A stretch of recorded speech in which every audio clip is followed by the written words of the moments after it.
Welcome to our channel, where we help you master the latest features and updates on your favorite apps. Today, we're going to explore how to find starred messages on WhatsApp using your PC.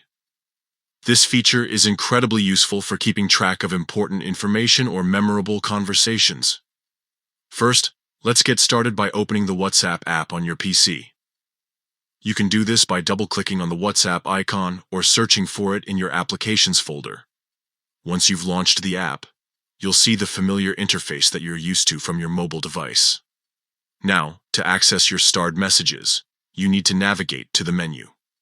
Look at the top left corner of your screen, where you'll see 3 horizontal lines.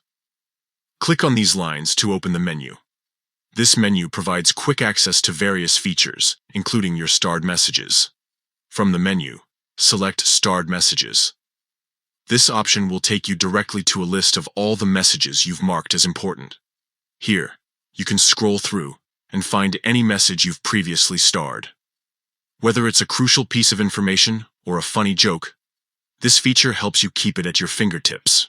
The ability to star messages is a powerful tool for organizing your conversations. It allows you to bookmark specific messages so you can quickly refer back to them later.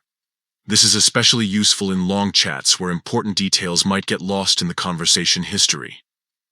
By following these simple steps, you can efficiently manage your starred messages on WhatsApp using your PC. This feature is not just about keeping track of information. It's also about making sure you don't miss out on important messages in the future. If you found this tutorial helpful, be sure to like and subscribe to our channel for more tips and tricks on using WhatsApp and other popular apps. We're always here to help you stay updated with the latest features and updates. Thanks for watching, and we'll catch you in the next video.